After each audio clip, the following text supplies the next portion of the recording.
This is the FM Gold channel of All India Radio. In the program Countrywide tonight, we bring you an interview with Dr. A.B. Pandey, CEO UIDAI. The interviewer is Vinay Kumar, journalist. Traditionally, residents of India have lacked a nationally acceptable unique identity, and they have been using proxy identities such as driving license, PAN cards, voter cards, ration cards and passport to prove their identity and address. The lack of easily verifiable identity has led to exclusion of genuine beneficiaries on one hand and inclusion of duplicates and fake entries in various beneficiary databases on the other. To meet such challenges and to improve inclusion, including financial inclusion, the government in 2009 launched the Aadhaar program with a vision to empower residents of India with a unique identity and a digital platform to authenticate anytime, anywhere. Dr. Pandey, let me, the first instance, ask you how good coverage has been of Aadhaar in the past 5 years. How important it is for a citizen to get his or her Aadhaar card? If you consider the coverage of Aadhaar, the first Aadhaar was issued in September 2010. Now, during the last about 6.5 years, we have covered a long journey. And we have now today, as of yesterday, we have given Aadhaar to approximately 113 crore people. Coverage among the adult is more than 99%. Coverage among in the age group children 5 to 18 years of age, there also the coverage is very high. Now we are focusing on the coverage among 0 to 5, the newborn infant to up to the 5 years of age. We are trying to cover. So broadly, the coverage is not a problem, except in few areas like, Northeast, Jammu and Kashmir, and there also we are now trying to speed up. And people are using this Aadhaar identity, which is kind of a national identity, because Aadhaar is unique in two senses. One is, it is unique because it is based on your biometrics. It is very, very difficult to get two Aadhaar numbers. Secondly, which is not possible in many other ID systems, perhaps in the world, is that you give your Aadhaar number and put your fingerprint on any device and immediately you are authenticated. Because traditionally, problems with the other ID system is one person could get many IDs. And then secondly, somebody could just print up entirely a fake ID, and it used to be very, very difficult to find out whether that particular ID is genuine or fake. In case of Aadhaar, first of all, it is very difficult to get more than one Aadhaar to a person. And secondly, somebody goes with his Aadhaar card. He can be online, he can be authenticated instantaneously anywhere in the country. So, let's say a person from West Bengal goes to Tamil Nadu and he gets his Aadhaar card made in West Bengal. In Tamil Nadu, he can be authenticated and he can establish his identity regardless of language and everything. So, this provides a great facility to all Indians that they can get their IDs, number one. Secondly, they can prove that they have a very, very credible and genuine ID. And based on that, they can open their bank accounts, they can avail services and so on and so on.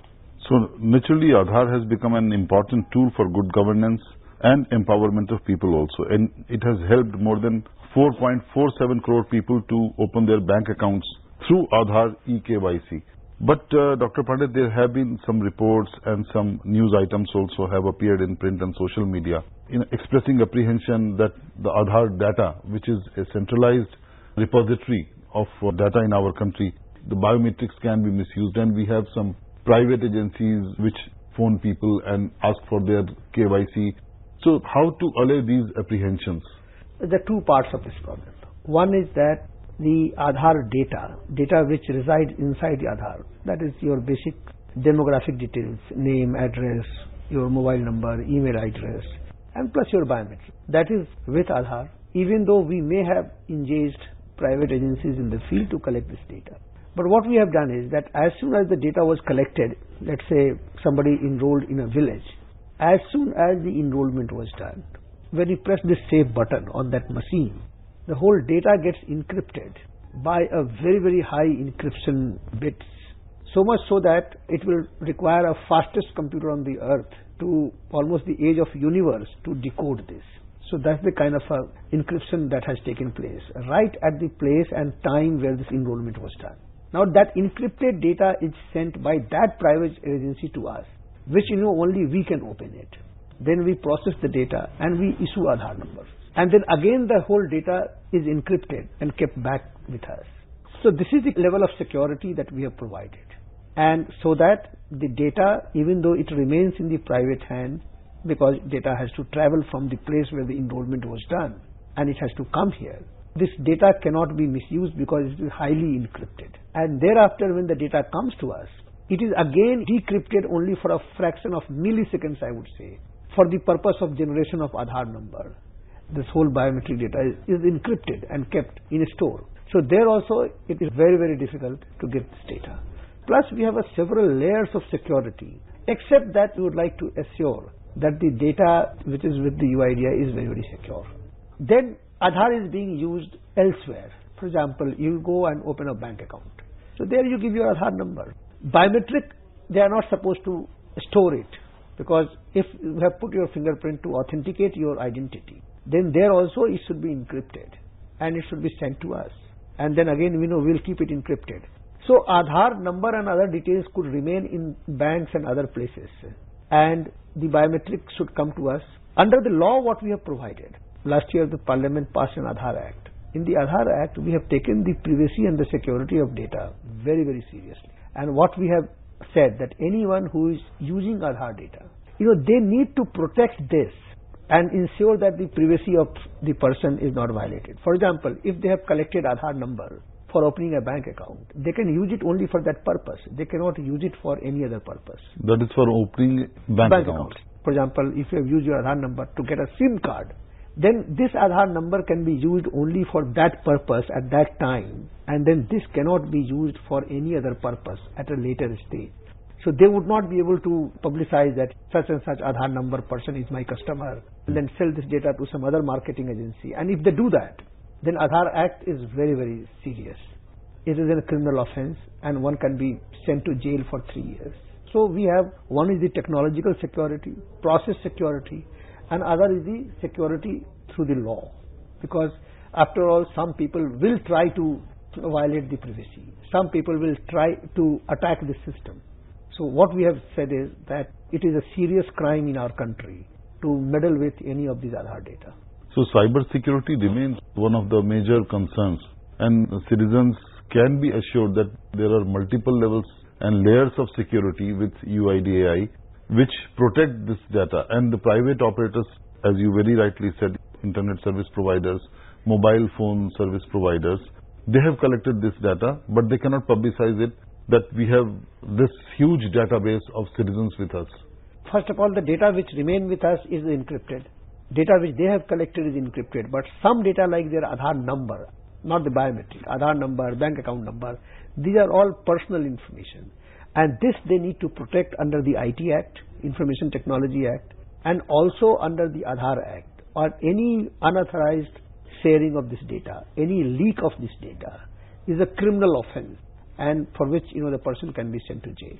And then what are the remedies available to the citizens? Suppose a fraud takes place, if somebody's account is bugged or money is taken out using Aadhaar number, so he has to approach the court, he has to file a complaint before the police, or he has to bring this to the notice of UIDAI also. So what is the process? Yes, what Aadhaar Act does, if there is some violation of Aadhaar Act has taken place, then the resident has 3 choices.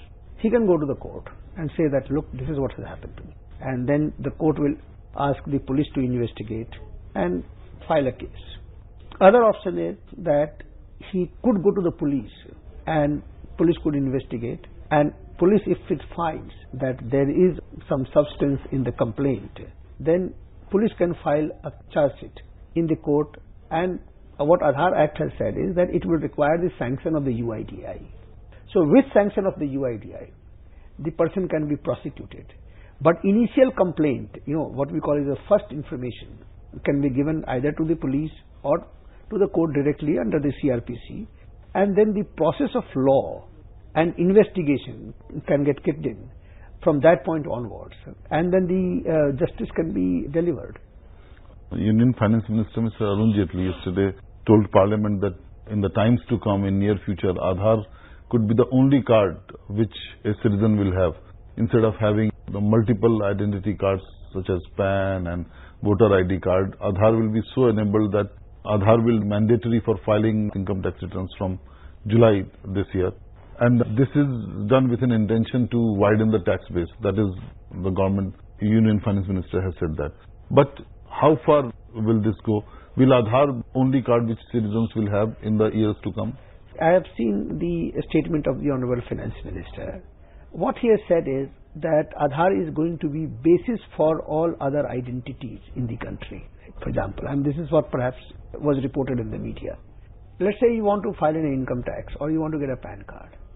I mean, naturally, while filing income tax return, when his department is processing your return, income tax department is entitled to know that who has filed your return. Because if you don't have that, then I can file a return in your name and put you into a difficulty, right?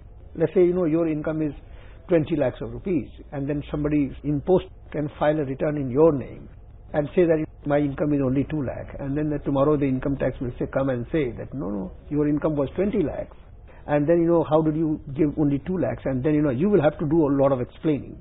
So actually this is, once all these different identities are linked to Aadhaar number, then actually it is a good for the citizen and the residents also, because at least you can be assured that it is not that easy to somebody to impersonate you and do some transaction and put you into a difficulty at a later stage. So this is exactly what he meant. That today, somebody can go and open a bank account in somebody else's name, and then later on he has to do a lot of explaining that no, he is not the person.